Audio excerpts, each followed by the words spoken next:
a circle, and before we do that, it helps to understand what exactly is a circle.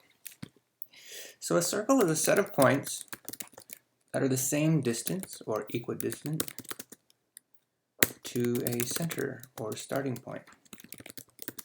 So when we think of a circle, if I kind of sketch it, it's not going to be very perfect, but here's a starting center point. So what a circle is if you take a point, let's say this one is 2 boxes away. Well, I'm going to go 2 boxes to the right, 2 boxes down, 2 boxes to the left. And if I had a ruler, I could measure that same distance and begin to go around. And if the distance, let's say, was 1 inch, what we would be looking at for a circle is it's the infinite number of points that are 1 inch away from the center, or any amount. So when we're going to be graphing a circle, at first we tend to sketch unless we have tools like GeoGebra or even this, we can draw pretty nice circles. So if I were to take a circle and I were to say the center is, and we're going to use a coordinate plane, an XY graph, and I could notice that it's slightly misaligned. So let's line that up a little bit better. I'm going to take the center and create any amount. Let me say that the center would be at, I don't know, 4, 4, 3. So you always need a starting point or a center, and we're going to notice that our formula we're going to look at how we enter that into the formula or equation of a circle. So I'm going to first start with my center, 1, 2, 3, 4, and then up 3. If you recall, this is the x-axis, how many left and right spaces, and this is the y-axis, how many up or down. So I went to the right 4 and up 3. This would be called my center. A lot of times they call it P, point P. So let's say I want to then draw my circle. The second piece of information I would need is how much the radius is. So our radius is that amount that goes all the way around. So for example, if I took and made a radius here, I can start to spin it around.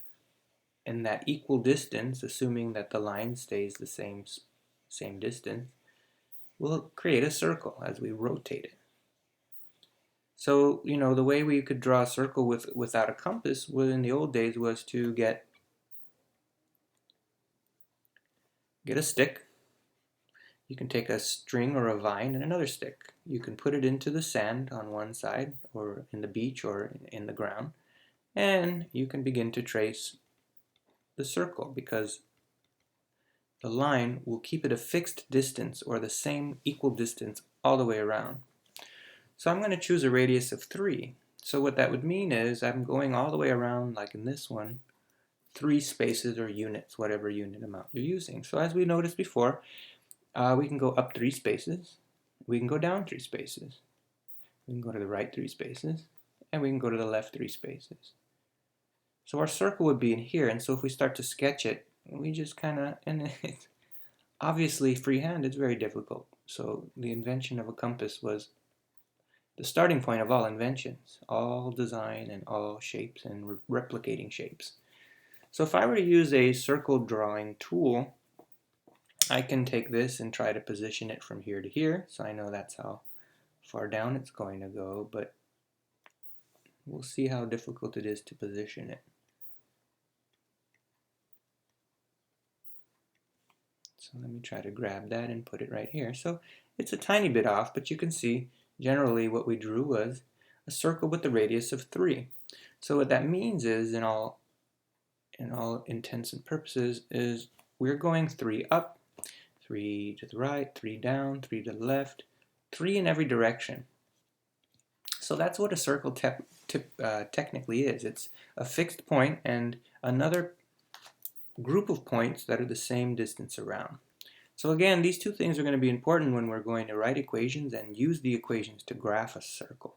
You're going to need 1, the center, and 2, you're always going to need a radius. And if you have those 2 pieces of information, we can graph a circle anywhere on a coordinate plane.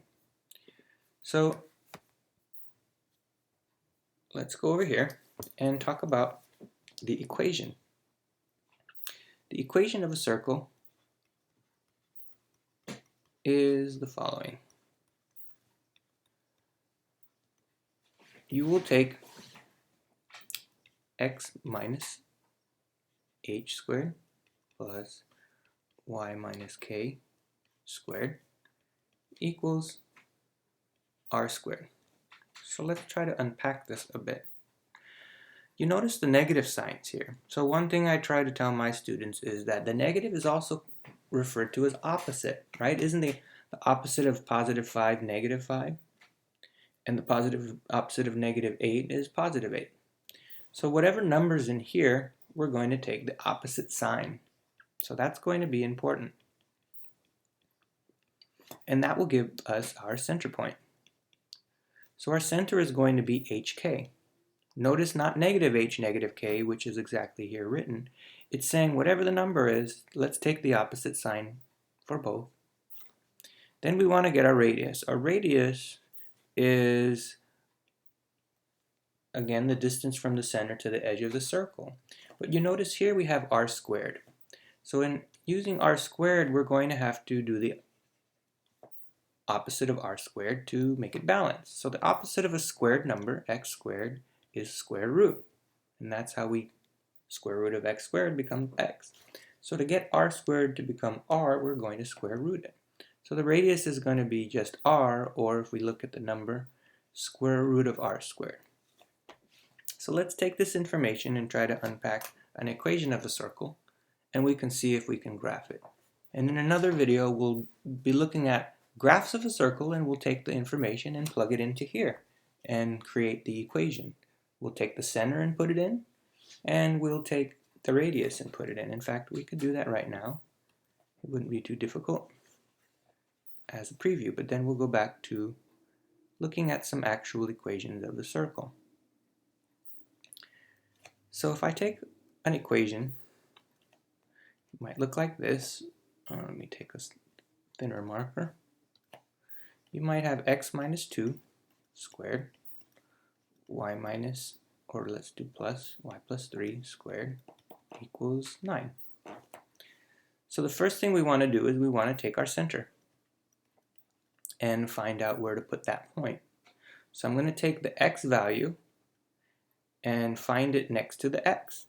I'm going to change the sign to make it the opposite sign. So opposite of negative 2 is positive. I'm going to do the same thing. I'm going to take positive 3 and make it negative. So that will be my center point, 2, negative 3. Then we know that r squared is 9. Because if we wrote our equation up above, we have x minus h squared, y minus k squared equals r squared. So the h is the 2, the k is the 3, r squared is 9. So to find the radius, we don't want radius squared, we want one radius. We have to square root it. The square root of 9 is 3. We can actually graph that. If I sketch out a graph, oh boy, I better use the graphing line tool.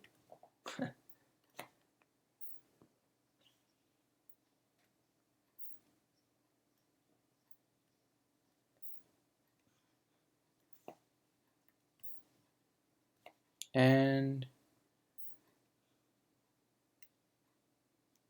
this is going to go negative, so leave some room here on the bottom. I'm going to first start by graphing my starting point, my center. So I'm going to graph to the right 2, down 3, and that is our starting point, or what you might call P. Or if it makes you more comfortable, we can use the letter C. It's our center. So then, to make a complete circle, we're going to need to go up 3, 1, 2, 3, to the right 3, 1, 2, 3, down 3, 1, 2, 3, 1, 2, 3, and simply sort of sketch it. Or if you're going to use a computer program, or a compass, obviously, we can use a compass to make a perfect circle. So let's take a couple more examples and just see how to unpack the center point and the radius. If I have this, x minus 4 squared, let's make it an 8 so we don't confuse it with the y. Y plus 2 squared equals 25. So our center point is going to be the opposite of 8, negative 8, I'm sorry, it would be 8, and the opposite of 2, or negative 2. Our radius squared, let's just use the symbol, is 25. So when we square root it, we're going to get a radius of 5. So when I graph this, I'm going to simply graph the point 8, negative 2, and then go up 5, down 5, left 5, right 5, and kind of sketch a circle. Let's take another look at one more. Let's give you one that's a teeny bit different.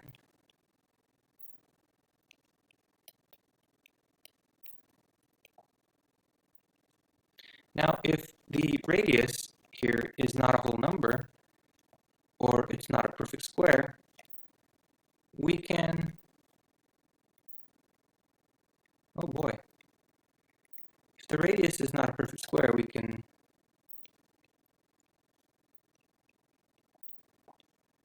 actually use a calculator and get the radius, but the radius would be a decimal. So I'm going to use, I was using the number 1. So what you notice in the x value is there's nothing next to it. So for all intents and purposes, we are going to have a point of 0. So nothing in math is typically a 0. And the opposite of negative 3 is positive 3. The radius squared is 1, and when we square root it, it stays 1. So that's basically how to draw, or how to extract the center and the radius, and a basic understanding of how to graph it. So if I were to graph this particular shape, I can start at 0, 3, 0, right and left 0, up 3, and I'm going to go up 1, down 1, left and right 1, and begin to sketch it. Hope you found this useful. Let me know if you need any clarification.